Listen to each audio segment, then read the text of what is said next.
ಮಧ್ಯರಾತ್ರಿ ಕಳೆಯುತ್ತಿರುವ ಕಾಲಕ್ಕಾದರೂ ನಿದ್ರಾಂಗನೆ ನನ್ನ ಸರಿಹಕ್ಕು ಬರುವುದಿಲ್ಲ. ಇಲ್ಲದಿದ್ದರೆ ಸಹಜವಾಗಿ ಆಲೋಚನೆ ಮಾಡಿದರೆ ಸೂರ್ಯೋದಯದಿಂದ ಸೂರ್ಯಾಸ್ತದವರೆಗೆ ಪ್ರಾಮಾಣಿಕವಾಗಿ ರಣಕಣದಲ್ಲಿ ದುಡಿದು ನೆತ್ತರ ಚೆಲ್ಲಿದ ಕಾಲಕ್ಕೆ ರಾತ್ರಿ ಕಾಲ ವಿಶ್ರಾಂತಿಗಾಗಿ ಮೈ ಚಾಚಿದ್ರೆ ನಿದ್ದೆ ಬರಬೇಕೋ ಬೇಡೋ? ಬರುವುದಿಲ್ಲ. ಯಾಕೆ? ದೇಹಕ್ಕಾದಂತಹ ಆಯಾಸವನ್ನು ಹೇಗೋ ಪರಿಹರಿಸಿಕೊಳ್ಳುವುದಕ್ಕಾಗುತ್ತದೆ. ಮನಸ್ಸು ಸ್ವಾಸ್ಥ್ಯದಿಂದ ಕೂಡಿದೆ. ಆದರೆ ಮನಸ್ಸೇ ಗೊಂದಲದ ಗೂಡಾಯಿತು ಅಂತ ಆದರೆ ಯಾವ ನೆಲೆಯಲ್ಲಪ್ಪ ನಮ್ಮನ್ನು ನಾವು ನಿಯಂತ್ರಿಸಿಕೊಳ್ಳುವುದು? ಇವತ್ತಿನ ರಾತ್ರಿ ಅಂತಲ್ಲ, ಯುದ್ಧಕ್ಕಾಗಿ ಹೊರಟು ಇಲ್ಲಿಗೆ ಬಂದು ಸೇರಿದ ಎಲ್ಲ ರಾತ್ರಿಯೂ ಹೀಗೆ. ಯಾಕೆ? ಸದ್ಧರ್ಮಿಗಳು, ನ್ಯಾಯಿಕ ಪಕ್ಷಪಾತಿಗಳು ಎಂಬೆಲ್ಲ ಕೀರ್ತಿಯನ್ನು ಹೊಂದಿದಂತಹ ರಘುವಂಶದ ರಾಯರುಗಳೆಲ್ಲ, ಸೂರ್ಯವಂಶದ ಚಕ್ರವರ್ತಿಗಳೆಲ್ಲ ಮಿತಭಾಷಿಗಳಾಗಿದ್ರು. ಗುರುಗಳು ಪಾಠ ಹೇಳುವಾಗ ಎಷ್ಟು ಸರಳ ಸುಂದರ ವಾಕ್ಯ ನೋಡಿ. ಯಾಕೆ ಎಂಬುದು ವಯೋಸಹಜವಾದ ಪ್ರಶ್ನೆ. ಅದಕ್ಕೆ ಉತ್ತರವೂ ಸರಳ. ಸತ್ಯಾಯ ಮಿತಭಾಷಿಣ. ಮಿತಭಾಷಿಗಳೇ ಆಗಿದ್ದು ಯಾಕೆ? ಸತ್ಯಕ್ಕಾಗಿ. ಆಡಿದ ಮಾತಿಗೂ ಹಡೆದ ಮಾತೆಗೂ ವ್ಯತ್ಯಾಸವನ್ನು ಗುರುತಿಸದೆ ಎರಡು ಒಂದೇ ಎಂಬ ಭಾವದಿಂದ ಆಡಿದ ಮಾತುಗಳನ್ನೆಲ್ಲ ಸತ್ಯವಾಗಿಸುವ ಹೊಡೆಗೊಂಡು ಸೂರ್ಯವಂಶದ ಚಕ್ರವರ್ತಿ ಪೀಠಕ್ಕೆ ಎಂಬ ಭಾವದಿಂದ ಕೂಡಿದ ಆ ಅನಸುಗಳೆಲ್ಲ ಆಡುವ ಒಂದೊಂದು ಮಾತನ್ನು ಅಳೆದು ತೂಗಿ ವಿವೇಕದಿಂದ, ವಿಮರ್ಶೆಯಿಂದ, ವಿವೇಚನೆಯಿಂದ ಆಡಿ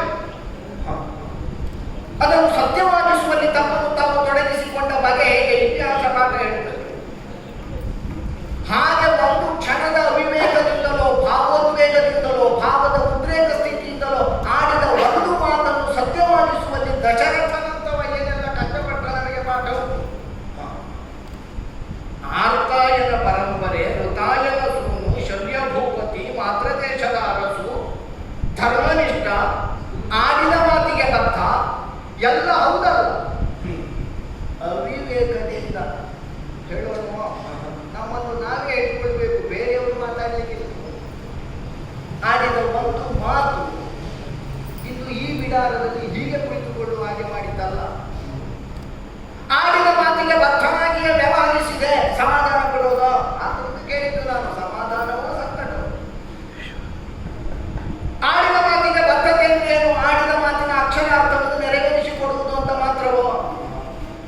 ಶಾಸ್ತ್ರ ಓದಿದ್ಯಾಕೆ? ಗುರುಗಳು ಪಾಠ ಮಾಡಿದ್ಯಾಕೆ? ಯದ್ದಿ ಮನಸ ಧ್ಯಾಯತಿ ತದ್ ವಾಚ ವದತಿ ತತ್ ಕರ್ಮಣ ಕರೋತಿ. ಸತ್ಯ ಸ್ವರೂಪ ಹೀಗೆ ಸಾಂದ್ರವಾಗಿ ಬರಬೇಕು.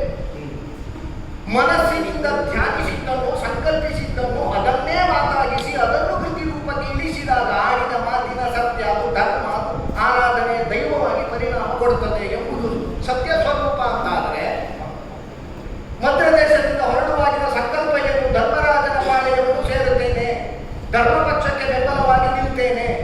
ಆಡಿದ ಮಾತು ಅದುವೇ. ಆದರೆ ಮಾರ್ಗ ಮಧ್ಯದಲ್ಲಿ ಬದಲಾಯಿತಲ್ಲ.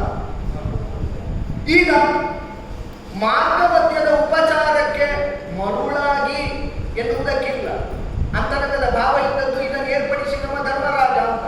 ಇದನ್ನೆಲ್ಲ ಆತಿಥ್ಯ ಕೊಟ್ಟವನಿಗೆ ಏನು ಬೇಕು? ಕೊಟ್ಟೆ. ಆಗ ಇವ ತಲೆಗಲ್ಲ ನೋಡಿ, ಸಮಾಧಾನ ಬರುವುದು, ಸಂಕಟ ಬರುವುದು ಹೀಗೆ. ಇದು ಮಾಡಿದ್ದು ಧರ್ಮರಾಜ. ಅವನಿಗೊಂದು ಆನಂದ ತರುವಂತ ಮಾತಾಡಿದ್ರೆ ಮಾವ ಮಾಡಿದವ ನಾನು ಅಂತ ತಲೆ ಹಾಕಿದ ಸುಯೋಧನ. ವೈಯಕ್ತಿಕವಾಗಿ ಅವನ ಮೇಲಿದ್ದದ್ದಲ್ಲ ದ್ವೇಷ, ನನಗೆ ಆಗಯ್ಯ ದ್ವೇಷ.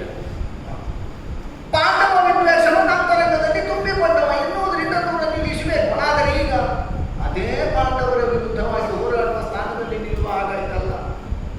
ಆದರೂ ಸಂಕಟಗಳೊಂದು ಸಮಾಧಾನ. ಆದರೂ ಹೀಗಾಯಿತು, ಮಾತು ಕೊಟ್ಟಾಯಿತು. ಇದನ್ನು ಅವನಿಗೊಂದು ಮಾತು ಹೇಳಿ ಬರಬೇಕೋ ಬೇಡೋ? ಅದಕ್ಕೆಲ್ಲ ಆಕ್ಷೇಪ ಇಲ್ಲ. ಅದಕ್ಕೆಲ್ಲ ಉದಾರತೆ ಅಂದ್ರೆ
ವಿಪರೀತ. ಆದ್ದರಿಂದ ಇದು ಸಮಾಧಾನವೋ ಸಂಕಟವೋ ನಿರ್ಣಯಿಸುವುದಕ್ಕಾಗುವುದಿಲ್ಲ. ಒಮ್ಮೊಮ್ಮೆ ಅವನ ಮುಖ ನೆನಪಿಸಿಕೊಳ್ಳುವುದು, ಸಮಾಧಾನ ಮಾಡುವುದು, ಇವನ ಮುಖ ನೆನಪಾಗುತ್ತದೆ, ಸಂಕಟ ಬಿಟ್ಟರೆ ಮತ್ತಿನ್ನೇನು. ಹಾಗಂತ ಕೆಲವೊಂದೆರಡು ದಿನ ಎಲ್ಲ ಸಮಾಲೋಚನೆಯ ಸಭೆ ಅಂತಾಗ್ತದೆ. ಯುದ್ಧ ಮುಗಿದು ರಾತ್ರಿ ಕಾಲದಲ್ಲಿ ಹೋದದ್ದುಂಟು. ಅಲ್ಲಿ ನಾಳೆಯ ಬದಲಾವಣೆಗೆ ಬೇಕಾದ ವಿಶೇಷ ವಿಷಯದ ವಿಮರ್ಶೆ ಏನಿಲ್ಲ. ಆದ್ದರಿಂದ ಇತ್ತೀಚೆಗೆ ಹೋಗುವುದನ್ನು ಬಿಟ್ಟದ್ದಾಯಿತು. ಯಾಕೆ ಬರಲಿಲ್ಲ ಮಾವಂತವನ ತಾಕ್ಷೇಪ ಇಲ್ಲ, ಬಂದ್ರೆ ಯಾಕೆ ಬಂದ್ರಿ ಎಂದು ಅವನದ್ದು ಪುರಸ್ಕಾರ ಇಲ್ಲ.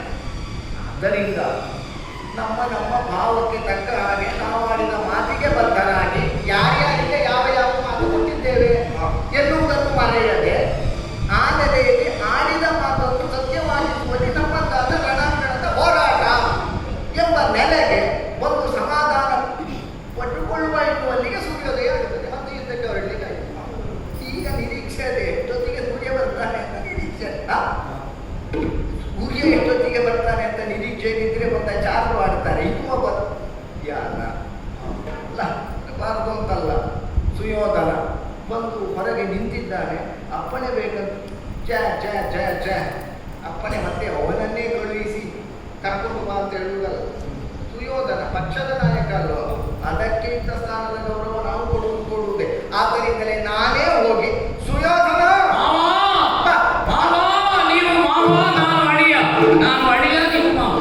ಅಯ್ಯೋ ಮಾವ ಮಾವ ಮಾವ ನಿನ್ನ ಅಂತರಂಗದ ಭಾವ ಅರ್ಥವಾಗುತ್ತದೆ ಆ ಶಬ್ದದಿಂದ. ನಾನು ಯಾವಾಗಲೂ ಅಳಿಯ ತಮ್ಮ ನೀ ಅಳಿಯ, ಆದ್ದರಿಂದಲೇ ನಾವು ನೀ ಅಳಿದು ಹೋಗ್ತಿದ್ರೆ ನಾ ಪಾಂಡವರಿಗೆ ನೀವು ಅಳಿಯದೇ ನಾನು ಅಳಿಯ ಅಲ್ವ ಅಳಿಯ ಮಾವ.